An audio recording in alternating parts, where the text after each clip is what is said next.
We want to start with somebody that we know is not playing well. Yeah. That's literally what you're saying. I don't think there's anybody else coming out of the cupboard that we're not aware of. I was hoping you someone that I didn't. Not having Saka wide of you and then not having that upcoming run sort of on your right-hand side, I think is a problem for Odegaard. And I don't think we're going to see the best of him until we start getting some of those players back. But I didn't think he'd be this bad. I know that sounds bad, but I thought he'd be better. To go to the tube station again with the West Ham fans singing. You got to stop doing that, Clive. You got to stop doing that. Clive Uber. It wasn't the other way. Your best set piece taker in a game where it doesn't look like you're going to score in any other way.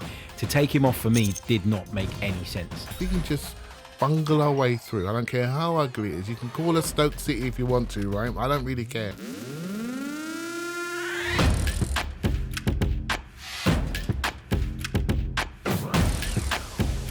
Will Arsenal ever score again? I'm Darren Bent, and this is Inside Gooners. Now, we know 1 point from the last 2 games, 13 points behind Liverpool. It looks like the title's starting to slip away, but I'm looking for a little bit of positivity. So, no better than having 2 guys who know more about Arsenal than anyone on the planet. First of all, the Oracle, the main man, Arsenal Vision, Clive Palmer. Clive, you all right? I've been better, mate. I've been better. And Chronicles of a Gooner, Harry Symeou. Harry, please, positivity. I need some. I'm trying, but it's been a bruising week. It's been a really bruising week, hasn't it? Yeah, it's been tough. Now, obviously, we'll get onto the West Ham debacle in a little bit. We'll want to start with the game last night. Temperature check.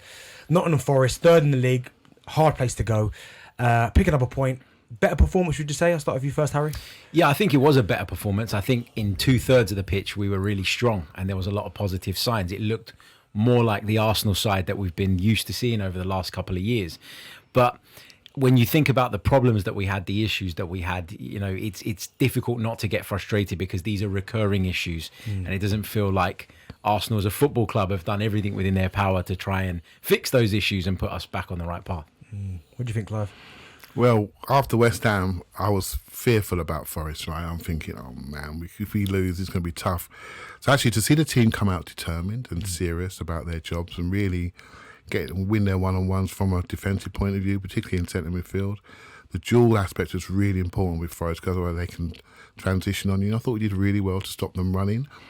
And then, okay, we're back. Then you get reminded of what we don't have. And then any optimism sort of stops, right? So yeah, good, but we know good is not good enough at the moment, right? No, I agree, it's not. And I do think, though, the way that the Arsenal started the game, silenced the crowd, I think that played a big part. I thought we looked really solid, back to how we usually are. I thought Arteta tweaked it a little bit, which I think really helped. But as you said there, Clive, the same old story kind of rears its ugly head. The lack of goal threat. It almost feels like it has to be the perfect goal for Arsenal to score. There's no real killer instinct in the team at the minute in terms of sniffing out a chance. And unfortunately, it showed against Forest. Although the performance was good, we find ourselves in the same place. Yeah, you think about any team you've been in, any team, you have certain people with certain functions and certain roles, and anything they do is to get the ball up to the guys that can do something special to kick the ball into the net. So everything you do ends up somewhere up there, and we haven't got those people that can separate, that can devastate, that can really hit the target hard. We haven't got the quality, we haven't got the offensive talent. We've ended up with a team of facilitators to facilitate for somebody else to do that final thing, but there's no one else. So we're just moving the ball around, right, ineffectively. So within our structure that which we know so well. So we have to ask ourselves, what are the solutions? I'm finding last night's game in particular against Forest a really difficult one to analyse, because if you zoom out for a minute, you're looking at the 3rd place team in the Premier League. They've had a really good season. They've been really good at the City Ground. You go there, depleted as we were, and you get a point, and you play quite well. Yeah. Now, normally, that's a point that you should be quite content with, I would argue. But I think it's the nature of where we fell short. It's the reasons why we fell short that is frustrating everybody, because it's things that we've seen over and over again recently, and it's things that we, in a lot of cases, saw coming, and that's the big frustration. So while I want to sort of be really critical and really sort of hone in on the issues, there's a part of me that goes, but it was away at Forest, they're 3rd in the league. How much, given the team that we were able to put out, can I realistically have expected? Do you know what? It's one of those as well. And again, you talk about the forward situation now. Moreno's doing the best he can. We understand that. But there's a certain stat that I always look at, which I always find important, but a lot of people don't really use it, and that's touches inside the opposition box. Because that's I've done so many sessions over the years where inside the box you can pretty much get a shot from anywhere with the right type of combination plays. And to get 30 touches in the box against Nottingham Forest and have one shot on target, for me, that's an issue. So we're doing all the things that he wants us to do. We should dominate the ball, dominate the territory, 60% possession. But the XG we had was quite low, wasn't it? The quality of chance we had was quite low. And why is that? So almost like the strength of us, which is our system, where we stand, our positional play, has now become a weakness. Because when you get the ball there, which is part of his strategy, the individualism isn't there to then make that count in a way where you can go past people. So his strength as a coach, he needs to think about this and say, hold on a minute, I need to change. I need to get some freedom into this group. To just think about the game last night. What's your memory of an attacking piece of play? I've got one. When Calafiori popped up, when he popped up, not in an area where he should be, he popped up in an area where he shouldn't be, and did something unexpected, and we all went like that, didn't we? Yeah. That's almost speaking to you, saying, this is what we need more of. We need more unstructured play, and he has to embrace it. It's an interesting one because I think Darren mentioned that Mikel Arteta made a tweak. The tweak that I saw, it might be something different, like correct me if I'm wrong, but bringing Jorginho in the team meant that Declan Rice dropped a little bit deeper, and it was like a double pivot in the sort of base of the midfield, right? And that was, I think, to bring Jorginho into the side but protect us against the transition still, which I don't think you can do really if it's just Jorginho. You can't trust him as the lone six. The legs are gone, The legs are not there, So I thought to a degree that worked well in terms of nullifying them. But again, it was about us thinking about how we stop Forest rather than thinking about how we create a bit more freedom within our own team. And so having Rice there, yes, it's great with Jorginho, but then Calafiori, who likes to drift inside, can't drift into that area because Declan Rice is there. Then we push Odegaard further forward, which I thought was what he tried to do, get him closer to Marino. But then I thought he was stepping on Ethan Nwaneri's toes a little bit in terms of their positioning. And I just thought the tweaks that we made were more to protect us than to kind of take the handbrake off, essentially, and let us go for them. And I get why he did it, away from home, low on confidence after what's gone on, and we're depleted. But I don't know if that's the way I would have gone. No, I can understand why for the protection side of things he was more worried about transition. And when you look at Nottingham Forest, they are probably one of the most devastating sides on the counter attack. But even the change at half time, Tierney for Calafiori, I think Mikel Arteta said because he's been booked, that's why he changed it. What did you make of that? But also as well, again, we have to touch about Moreno starting up front down the middle. I almost feels like when you start Moreno, there's no then plan B, because Sterling come off the bench at the minute, just having no impact whatsoever. So I probably, the West Ham game, would have started with Sterling again and then brought Moreno on after the impact against Leicester. But I almost feel like starting with Moreno, we haven't seen the benefits of that from the beginning of the match.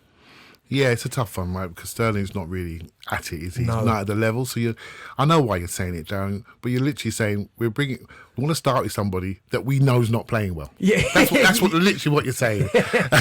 Because we might bring someone else on who might do something. Yeah. The fact we're having this conversation is the conversation, right? It really is, right? So yeah, Calafiori was interesting. I agree with you, Harry, about double pivot. Definitely. And we said earlier, Darren, didn't we, about sometimes when you have a traumatic game like West Ham, you have to rebuild the base to say, we are not going to concede. Yeah, foundations. We're not going to score 2 goals in this game, so we can't concede. And from those foundations, can we progress forward and do something? So having that base allows our fullbacks to disappear. There's like 2+2. Fullbacks can disappear a little bit, and then you have your 4 up front. But I still feel we look trapped in our structure up front. We look trapped in it, and I think we need to change that a little bit more. Yeah, for sure. And I think when you put Mikel Merino up front, obviously the obvious benefit is that he's quite good aerially. And if you can work the ball into those wide areas and you can get it in the box, he's got a presence and he's going to attack it. Sorry to interrupt you there. Don't you think though we become a little bit predictable by having him? Yeah. 100%. And the next point I was going to make is that if it's not that, you're going to get him dropping deep because he's a midfielder and naturally gravitates towards those areas. All good if you've got runners. If you've got runners wide of him or in your midfield that are going to get beyond him. But without that, he's really ineffective. And we had a conversation on Wednesday, was it last week or Thursday, Clive, where we were talking about the Sterling thing. Do you bring Sterling into the starting 11 and then bring Marino off the bench? I don't think there's a correct answer because you can make the case both ways. And the fact that we're in this position where we're debating that and discussing that says everything about how short we are in attack.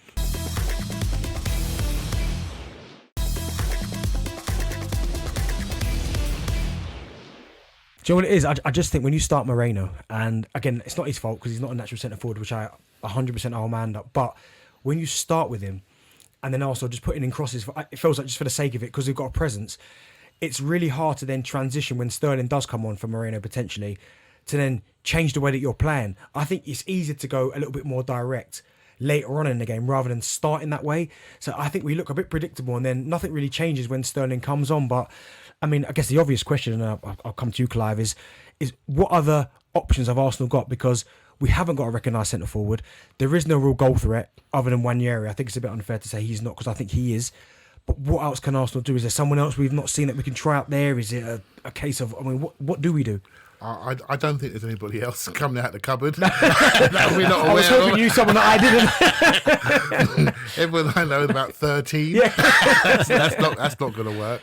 I think the way that I would approach it is we have a number of defensive players who are available. We have a number of fullbacks that are available. I would definitely think about, I always use the phrase cradling the team with fullbacks. We've got 3 or 4 people that might score, that have got forward instincts. I'm not sure I want to see Ethan Nwaneri receiving the ball with chalk on his boots all game, because they want him there. He's a young man. If I can stop him travelling or get him going across the pitch, I don't want him near my box where he might get a shot off, because he might score, right? And same for Trossard. Odegaard's struggling a little bit. So I think about getting those people closer together. That's my number one thing. The second thing I would do is I'd give them freedom. If you've got them cradled, you can allow them to move around. My second memory from last night is when Ethan went over to the left and got on the ball. He did it at West Ham as well, and I like that. Go somewhere else. That means you're breaking up your positional play, but we're in a situation where we need people to create.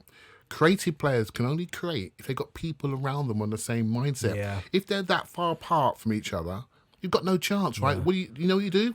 You put it in the middle for you know who, your mate Marino, right? Yeah. That's all you can do, because that's what's left for you.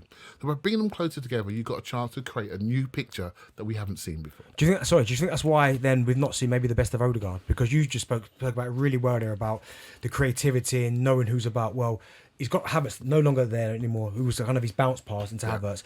We know about Saka, he's not there. Ben White, we're used to Ben White marauding. So that every single player that he knows in and amongst him, certainly from an attacking sense, is not there.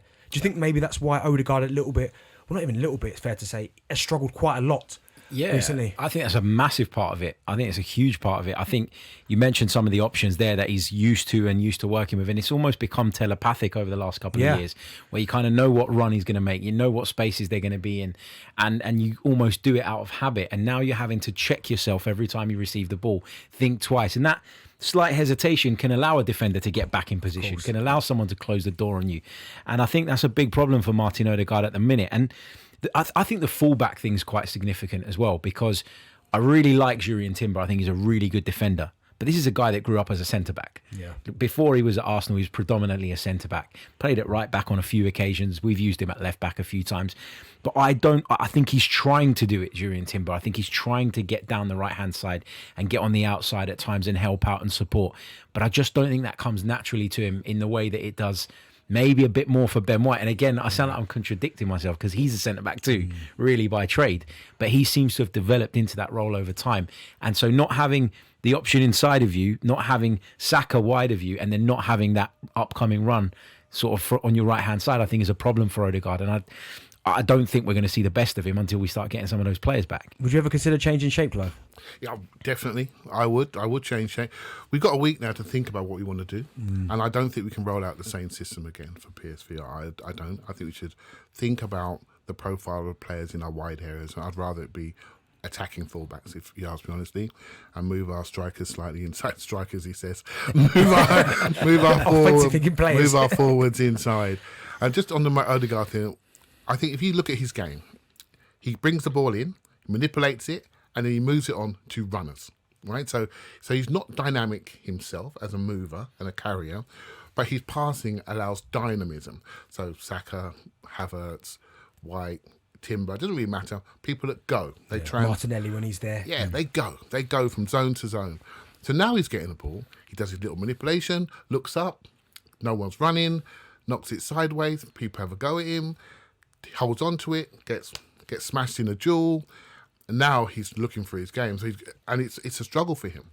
Now we are looking at him through a lens of who's missing. And so basically, we want him to manipulate the ball and then run away from people and be brave and get shots off. And I don't think he can do it. I don't think he can do it. He's trapped in the system and he can't readjust because he's not dynamic. All our dynamism is not here. And that is the problem. Yeah, it's a big problem. And listen, I think he's too good of a player for it to continue. I think he will get better because I think he's shown since his time at Arsenal that the levels that he can get to. So I think you haven't really worry about him. Someone I am really concerned about, and I know he's not played much, but I thought this was his time to shine, and we spoke about him when you two guys wasn't here, unfortunately, last week, is Raheem Sterling. Now, I wouldn't say I was really excited when he signed, but I did think it was quite a shrewd move by Arsenal getting him. I know, again, it's not panic, but it was last stages of the window. What can we get? Oh, Raheem Sterling, there's a chance. I almost felt like, okay, this is his time then to get back to the Raheem we know. We know he's played a lot of football from a young age until this point, so even though he's only 30, with the amount of football he's played, he's probably closer to 35 with the amount of football, the games that he's played. But I didn't think he'd be this bad. I know that sounds bad, but I thought he'd be better. Yeah, I thought he would contribute 7, 8, maybe 9 goals across all comps. That's how I saw the Raheem Sterling signing. Not as a first team starter, not as someone that was going to take somebody else's position, but as someone that we could turn to in sort of times of need and when we wanted to freshen things up, maybe using the cups. But it hasn't been that. It hasn't been anywhere near that. He's been a huge disappointment for me. And I don't want to focus my energy on having a go at Raheem Sterling. Yeah. Because I think we all know that in the past he's been a very good player and he's got the career to show for it, right? I want to focus on that summer and that transfer business that we did. Because at the time, I was trying to stay positive and I was very much of the opinion that, look, we couldn't get what we wanted, so we did this. And this could help us. This could give us that extra 5% that we need, right? But over the course of the season, we've seen that it was a bad move. And I know we've got the benefit of hindsight to judge that. And the club at the time don't have that. But actually, I think we should be looking back on the fact that we did not bring in a primary attacking option. And instead, we waited till the last day and we pivoted at the last minute out of desperation, quite frankly. That's where the mistake was. It's not on Raheem Sterling. You can have a go at him all you like, but this is, I think, a failure in recruitment. And this is why I don't want to go after individual players or even individuals at the club. This was a collective failure for me not to go and address that attacking problem. And then you add the injuries into the equation and we're in trouble. Yeah, I think it's Sterling was a Reece Nelson replacement, wasn't he? Reece Nelson went out on the last day of the window. And so Arsenal thought, oh, we'll get Sterling in. We'll give him Reece Nelson money. And we're going to be quids in. I'm thinking, this is great. Raheem Sterling, I've loved his career. I think he's a fantastic player in the past. And I thought at Chelsea at the start of last season, he looked really good. Really sharp. He looked really good. I thought we might get that guy with something to prove.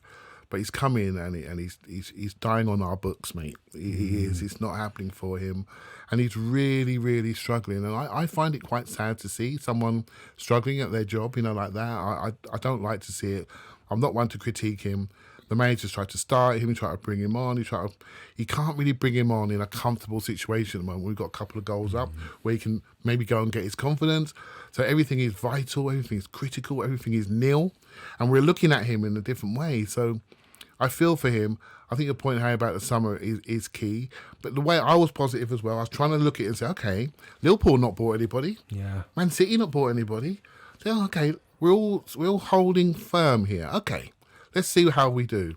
But what's happened? All of our weaknesses have been massively exposed. Liverpool haven't got defensive depth, but it hasn't been exposed with injury. We have got some attacking depth, but it's been exposed. It's been decimated. So now we have this problem. Can I ask you both a question?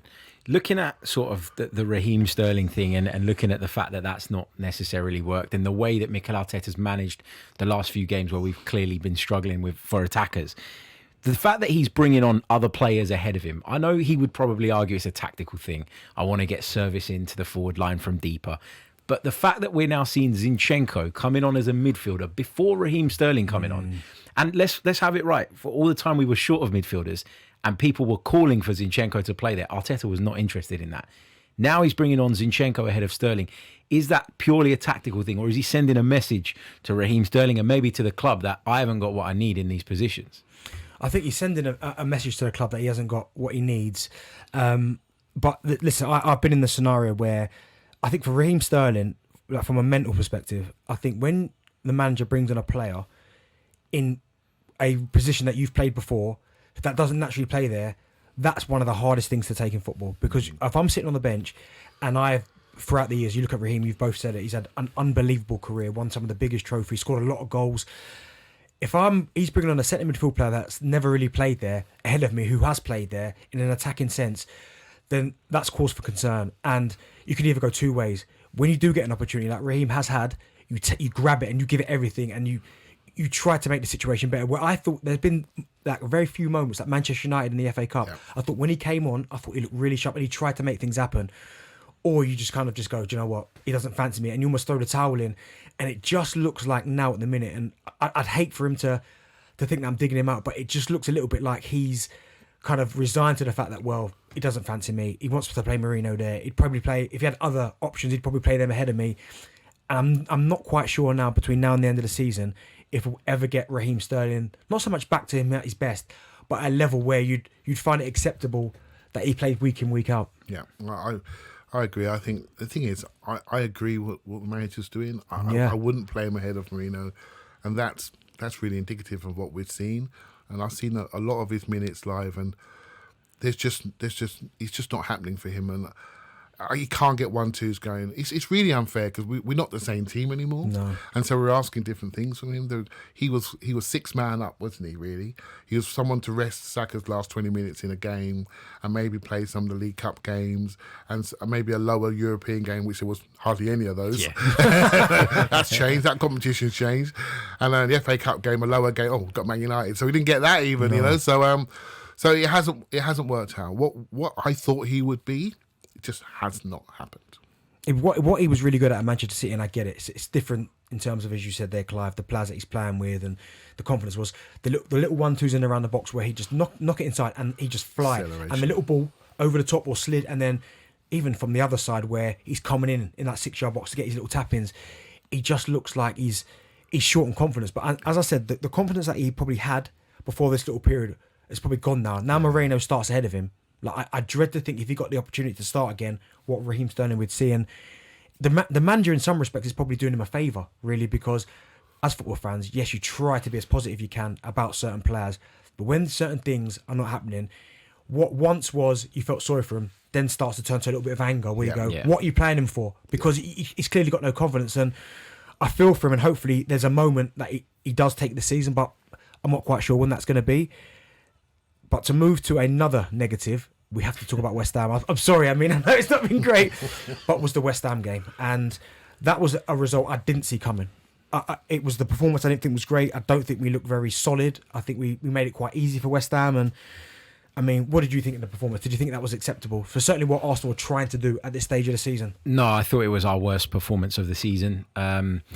I thought it would be tougher than maybe others thought. I thought that we would struggle to break them down because I was quite confident in how they were going to come and set up and sit behind the ball.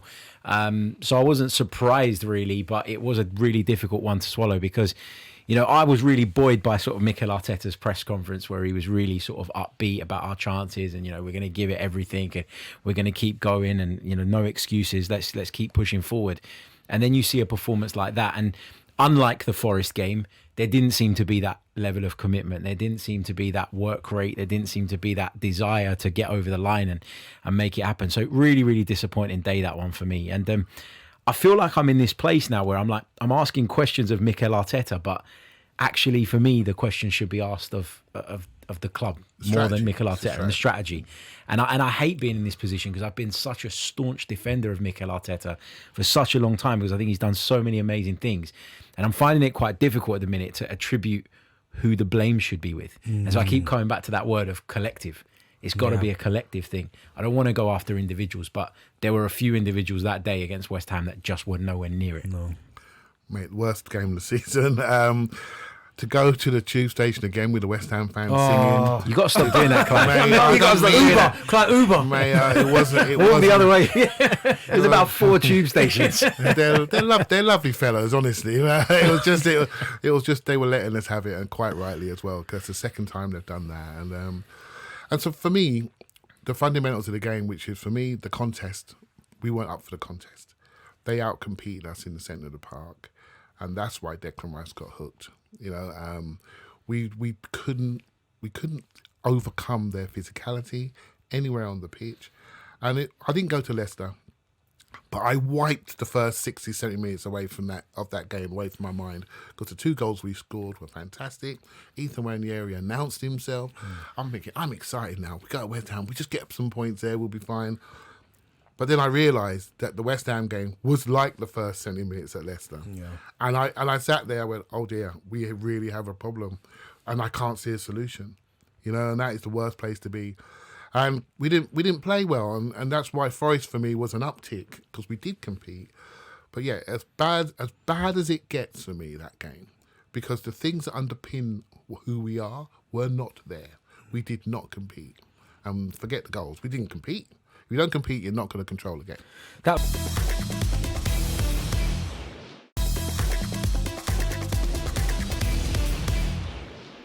I think a lot of people were looking at that result and Arsenal's performances, and it just felt to me a little bit like, oh, here we go again. I think that was the big thing, because I genuinely thought, in terms of the title race, this little period with Liverpool and Arsenal, I looked at Liverpool, Aston Villa, Manchester City, Newcastle, and I thought, do you know what? If ever there was a period where they were going to almost drop points, and we're playing Leicester, West Ham, and Nottingham Forest, I know the Forest one would be difficult, but I did think the other two, I at least thought we'd get 7 out of the 9 points, and that gives us a little bit of breathing room, because I thought Liverpool would drop points somewhere.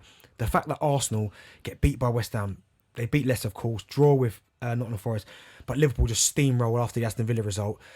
That's where it was a little bit like it almost took the wind out of my sails a little bit, because I thought the West Ham, I couldn't see a scenario. I know it'd be tough, but I just couldn't see a scenario where Arsenal got beat by West Ham. I thought in my head, the worst case scenario was we draw with West Ham, draw with Forest. But the fact you leave the Emirates, where we had an unbelievable record, getting beat by West Ham, who, by their own standard, are having a really poor season, I think that was the thing that I just thought, that's the opportunity gone. Yeah, and in that game, Declan Rice, as Clive mentioned, was taken off. I don't think he was having a great game, but I really strongly disagreed with that substitution. Mm-hmm.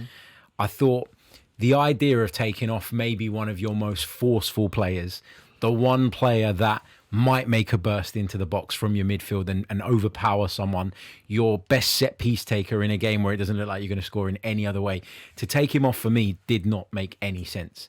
And I go back to the point we made before about Zinchenko. Zinchenko as a midfielder, where has that come from again? Like, and that, it was almost, again, it feels like Mikel Arteta's so frustrated that he's starting to do things that are sort of sending messages that I don't know are going to be very well received in the dressing room. I don't know if I was Declan Rice, and he was clearly unhappy at the fact that he came off. Yep, agreed. I don't know if I'd have appreciated that, because there was a lot of players on the pitch that were bad. He wasn't sticking out like a sore thumb, not for me anyway. Yeah, I sort of agree with you. But I also think sometimes Declan needs to realise when he's playing West Ham that, I'm sorry, mate, you got to man up. You got to man up and take that game over. I'm sorry, emotionally he wasn't there. He wasn't there. And when he came off, I was not totally surprised. I rewatched the game. He didn't do anything bad, but we need him to be the man. We spent money on him. He is our man. He is our man in centre midfield. He's the one that people should be following. Right? He did not play like that. Just because you can pass and do bits and pieces, you don't give the ball away, etc. You need to really show more than that. I thought he showed that at Forest a bit more, and he needs to continue to do that, because that's what we've invested in. We haven't invested in another bit part player. This guy could be the next England captain. He needs to behave like that. And so I thought he was told a message about his body language, how he was looking. And I'm behind the manager to take him off. He played him against Forest. So it wasn't like a long message. And I do hear your point, Harry, your underlying point about player-manager relationships, because I think this is a very important period for that, on the belief and the trust in the manager. And that's what you're edging towards, right? Yeah. And I think that's a very valid discussion point. I also think the belief's got to be from the players to the club as well. There's got to be belief there. And if I'm sitting there and I'm watching my teammates go down like flies and we've got nothing in attack, and then I hate going on about the transfer window, but you have to, because you go back to that and you think, come on, give us something, support us here. And I think, so when you start getting questions like that, the manager has to be the buffer. The manager has to be the guy that keeps you on side when you're starting to question what's going on maybe above that. And if you start with those relationships and sort of risking those, which I felt happened, and I know he brought him back into the Forest game, and I hear your point about it being West Ham, and I do think that Declan Rice is affected when we play West Ham. No doubt about that. I've seen it in my own eyes, mate. No doubt about that. But I just think there was probably still another 5 or 6 Arsenal players on the pitch that were having a worse day than him. Where are you on Declan Rice? Because, listen, he is a phenomenal midfield player. And when Arsenal first got him, I was delighted, like I'm sure every Arsenal fan was. And I almost felt like when he first came to the club that it didn't really matter who we were playing against. I almost felt like that midfield battle, we had a chance now because Declan Rice was in there. His second season, I don't think he made the jump that I expected him to make. Like when I look at the likes of, I know I'm probably going to compare him now to probably the best out there, which is Rodri, right? Okay, but I'll give you another example. Look at Gravenberch's jump from where he was to where he is now. I'm not quite sure Declan's made that next jump. Like, he's good, don't get me wrong, he's still an outstanding footballer and you can't take that away from him, but I did think he might have been at a different level than he is now. Yeah, just to do his side, I think Euros affected him big time. Yeah. Right, he covered the most kilometres in the Euros and in the whole tournament. And a number of players have struggled post that tournament. Yeah.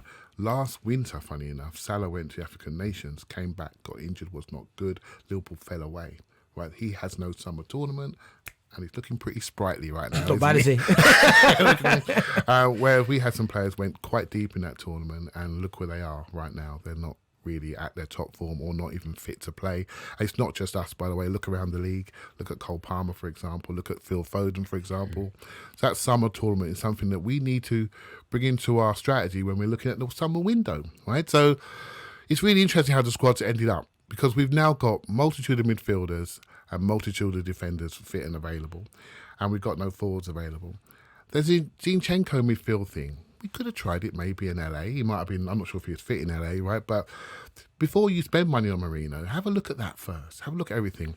Obviously, Miles and Ethan have appeared, and they could easily play in midfield, right? So that wasn't the case in the summer, right? So we've made an area strong, but maybe there are players, even Calafiori can play in midfield. Do you see what I mean? You can mix and match in midfield up to a point, but you can't mix and match with forwards. They have a special gene, a special talent, a special dynamic. You can't recreate that. You can't. You can recreate midfield. You can move people around. You can't recreate that thing. And that's where we've been caught. On Rice, very, very quickly, I love him. I think he's fantastic. I think he's got so many good attributes. Do I think that we always use him to his full potential? Not really. I think. So where do you think his best position is? That's exactly what I was about to ask. So I think Rice's best position is where he played last night against Forest, which is one of a double midfield pivot. Yeah. So that you can let him off the lead when you need to and get him running forward, using his power, using his drive. But also, I think you need Rice to stop transitions against you. And I think defensively, he is still more effective than he is offensively. Yeah. So that's where I would have him. I don't think he's a left 8. Put it that way. I don't think he's a left 8. Just a holder or a 8. You think he's a bit... I think he's... Yeah, I think if you went back to the Patrick Vieira, Gilberto days, he'd be one of them who could get up and down. That's how I see Declan Rice. And I think you've got to find a way of extracting that from him. Right now, you're asking him to go and play as a left 8. I don't think he's got that guile in and around the penalty box, and I don't think he's got that trickery that you probably need to make a difference there. At the other end of the pitch, I think he's fantastic, but then one of our other best midfielders in recent years has been Thomas Partey. So then what do? Do you take Thomas Partey out of the side? I think Arteta's struggling a little bit to find the right balance in that midfield, and Rice's role's a problem for me. I like Partey. I've always loved Partey, and I think this season, he's been brilliant. And I know he's got the contract situation. I'm hoping Arsenal give him another contract, but I just feel more comfortable. I know Jorginho came in last night, but I just feel more comfortable when Thomas Partey's sitting there with Rice and Odegaard, because I just think for this season, I think he has been kind of outstanding. I think he's gone under the radar, if I'm honest, Thomas Partey. I think, yeah, with Partey, he is a true six. Yeah. Receives the ball flows through him, right? The player that we're going to buy in the summer, very similar. With Declan, he closes up. The ball comes to him when he can't see his pictures. He closes around the ball, and the only tunnel you have is the tunnel the ball came at you from. So it goes back. So he doesn't have the ability to turn. When he's got the ball in front of him, he's gone, mate. He's gone. And that's why I think he's a second midfielder, maybe not the point. In some days when we need someone to sit in front and protect something, or we want to over-invest in attack, you have him there, don't you, as insurance policy. Yeah. So I think... I think you're absolutely right, Harry. At West Ham, he was a left six, if you know what I mean. He was a part of double pivot, left-hand side, opens the pitch up his right-hand side, switch the point of the attack, right? I think that's really good, except for Arsenal, we don't really do that. We don't really do that. We have a single pivot and we push him on. I don't mind him pushing on, long as he's not too high too early and having to come back and we left Partey or Jorginho exposed. That's not good, right? So it's all about his starting position, so he can see the game and he can go and get the game. And I don't mind that. But the way Arteta sees that 8 position as a box crasher, I don't think he's that. No. I don't think he's that. Oh, listen, we're probably going to need that for the next game, PSV, which we will talk about a little bit later on. But we've obviously got some questions now from the viewers. So the first question, I'll come to you first, Harry, is this is from Ollie Wu. I think his name is Ollie Wu. Yeah, Ollie Wu. Do Arsenal need a squad overhaul? Realistically, could lose Tierney, Neto, Zinchenko, Partey, Jorginho, Trossard, Kivior, Sterling and Jesus? It's a bit far, I think, to say that we need a complete overhaul because I think we've got the foundations there. But I do, and I was thinking about this morning, when you're talking about what we need to do in the summer, a lot of the focus is on a winger and a striker. But actually, there's the potential to have to regenerate in other areas as well, because you could lose Partey or Jorginho or both, which means midfield recruitment. Yeah. You definitely need another goalkeeper, in my opinion, because Neto's not that guy. He's not going to be there probably next season. So I don't think it's a complete overhaul that we need, but I do think it's probably a little bit more work than people are thinking at the minute. I think there are other positions need addressing. Right, so there's a theory out there that has this team peaked? Right? I don't think it has peaked, but it will peak if we don't do what we need to do, because the people that are the base of this project at the moment, 2 or 3 of them are coming up to 2 years in their contract to go. You know the 2 or 3 I'm talking about, right? So you need to show them that we're going to go. Yeah. So we need to go. It's as simple as that. We need to go. By holding off in January, the light is shining on our recruitment board, shall we say, and I'm sorry, they have to deliver. We can't even go on a summer tour with a centre forward because our centre forward's injured, may not be fit enough. So we're buying a forward, right? Simple as that. And we need 2, maybe even 3. And we have to think like this. We have to not be afraid of renewing the squad because we do need to do it. We have my worry when people say, "Oh, the manager needs to go, manager's under pressure."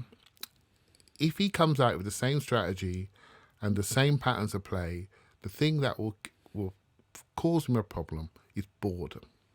The same things that we do. We have to freshen this up. It's very important. I know everything we're going to do, and if I know, other people know. We all know how we build up in wide areas. We all know what we do. We need to change it, and the way you change it is by bringing in new people with new attributes that show you a different offensive face. I think it's very important that we take this moment to renew.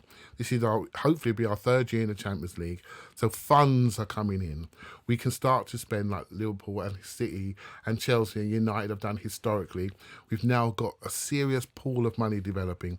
We need to use it effectively. Great crossing there. That was Ollie. Really good question there. The next one's from Olivia Smart. I'll come to you first, Clive. Is it time to try Ethan at 9? He knows where the goal is. He knows where the goal is. He does. For those who listen to me, I like my forwards to be a bit taller, but I'd like to see him nearer the goal. Yeah. That's the key. You can't have that kid with that amount of power in either foot and beyond the touchline fighting with fullbacks that don't care. They kick him and they get a booking and they go off and someone else will come on and give him a kick in until he goes off because he's a young lad and he's a 70-minute player at the moment. Yeah. So can we use what he has, his freshness and sharpness, closer to the goal? I was on a pre-season tour. I saw him come into the team. I never would have imagined that the manager would be taking him off in a Nottingham Forest away game because he cannot lose him for a Champions League last 16 game. That's how the game changes on you so quickly. You know, it's so he's so important to us, you know, for now and going forward. I can't see him as a 9. I just can't see it. I'm a bit like Clive. I like my 9s to be a bit more physical. I like them to be someone that you can play off of. You Still can growing, Harry. Yeah, he is. Yeah. He is. There's a lot of pressure to put on him as well. Yeah, it is. I don't see that as the natural fit for him, and that would be my concern. And what I don't want to happen is us to turn to him in that position. Then the opinion on him starts to change a little bit. His confidence takes a bit of a dip because it's not really working. Yeah. I think we've got a responsibility because he's still 17 years old to protect him, and I don't think throwing him in at 9 would be doing that. Okay.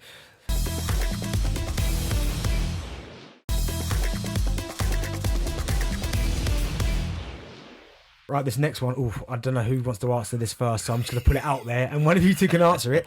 And this is from Dom Bailey. Right, you ready for this one? Is Martin Odegaard the right man to have the armband? Go on, Clive. You'll articulate much better than me. Well, I think he is. I think he is. It doesn't mean that he's playing well. I think that he is. It depends what sort of leader you want, right? So do you want your Tony Adams style leader? Do you want your Declan Rice style leader, with someone that is hard to miss on the pitch, leads by example? Martin Odegaard is somebody that really demonstrates the manager's standards for him. You can see that, right? You've listened to him as well. And he, even during these bad periods of form, he's not hiding really, is he? He's really trying. I'm looking at him thinking, okay, I need more for you. You know, when I rewatch, I think, actually, you're not that bad. It's just not working out for you. But he's trying. And so this is a really important period for him to show people he's not going to fade away, because your leader cannot disappear. He can't hide. Can't hide, mate. You got to keep going. You got to set. You can't choose when to set standards. Yeah. You got to, sometimes setting standards in adversity is the time when you get judged. So, for me, he's still the captain right now. Yeah, I think questions being asked of Martin Odegaard are ridiculous. I think you can talk about his current form, and you can see that there's been a drop off in how effective he is. But as we've already discussed, I think there are loads of factors contributing to that. And so I don't want to sit here and say that he shouldn't be the captain. I think Clive's right. He embodies everything that you want in terms of being an ambassador for the club as well. But he's also a lot more vocal on the pitch than people give him credit for. He's always organising the press. He's always looking behind him. He's always calling people on with him. I think he's a really good leader, really good captain. It's not happening for him at the minute, but we've got to stick with him for me. Yeah, great question there, Dom. I mean, it was a little bit of a... I don't think the guys like that one too much, but... yes, no, I didn't like it at all, though. I definitely think he's the right man. And as you said, I think that's the biggest thing. I think the captains have almost changed. The role of a captain nowadays has changed. And I do think for Martin Odegaard, he's not playing well. But as you said there, I think the sign of a real leader is someone's like, okay, I'm not playing well, but still give me the ball. Yeah. I'm still going to try and score. I'm still going to try and create. So, yeah, I for me, certainly think he's the right man for the job. Up next for us then is PSV. How are we feeling about this one? What are we thinking? Because it's a tough period for us. And when you look at the games that are coming up as well, there's a trip to Old Trafford in there as well, with the two Champions League games in there. What are we thinking about the PSV game? We've been focusing way too much on the potential trip to Madrid, if you ask me. That seems to be the talk among the fans, and I don't like that for a second, because look, I saw PSV's second leg, a lot of it against Juventus, and I thought that they were slightly lucky to go through. So I do think they're a side that we have the beating of. I do think we're a better side than them. But given our current issues and given the fact that they are going to probably come at us, which maybe to a degree suits us, I just think because confidence might be a little bit fragile, do you really want a side coming onto you? And I think PSV would do that, especially in the home game. So I'm a little bit nervous. Yeah, if they score, they're going to feel really confident, aren't they? Because if their analysts are watching our last few games, they're thinking, just get a goal and see what happens, right? So, yeah, I watched those Juve games as well, Harry, and they got a couple of players. Obviously, they've got Noah Lang, who's a decent player. He's going to go big, in my opinion. They've got Perisic playing, haven't they? And they rotate him with Bakayoko on that right-hand side. So our left-back situation needs to be sorted out. Maybe it's horses for courses, depending on who's going to play. And they got De Jong up front at centre forward, and I watched him play against us before, and he does quite well against us. I don't know why, a bit like Chris Wood, but he's a good player, right? He's a good player. But we should have enough, particularly in midfield areas, to at least give us time. I'm hopeful we get Martinelli back for the second leg. That's what I'm hoping for. So we get a bit more offensive power. If we can just bungle our way through. I don't care how ugly it is. You can call us Stoke City if you want to, right? I don't really care. Just so we can get through this. Because for me, quarterfinals of the Champions League is par. I would have hoped for a little bit more if we were all fit. So we've got to get to the quarterfinals. I don't want to envisage that home game at PSV at home if it's not going well. I don't want that, mate. Well, they're almost in a similar position to Arsenal because they're obviously competing for their league as well. I think they're 5 points behind Ajax, so they're ingrained in a title battle as well. But is there anything different you want to see from Arsenal in that first leg, or is it just about coming back to the Emirates with a scoreline intact where they're not chasing the game, where they can? Because basically what I'm getting to, I know Newcastle was the other way round, but it almost felt like that second leg was a bit of a. Do you know what I mean? Yeah, I think you've got to pay them respect. I think it's the Champions League round of 16. Everybody in there is there for a reason. There's no mugs in the competition anymore, if ever at all. And so I think you've got to pay them respect. For me, go to PSV and lean on your defensive strength. Now, I'm not saying you go there without the intention to score, but you go there leaning on what you know you can do with this current group, what you know your strengths lie, and you try and make sure that you give yourself essentially a 0-0 when you go back to the Emirates. That's how I look at it. I'm not saying you go there, George Graham style, sit behind the ball, don't even attempt to attack. But I think that's got to be the priority. Take it back to the Emirates because we're not powerful enough as an attacking force right now to go out there, let the handbrake down and just go for them. No. I don't think we can come flying out like that.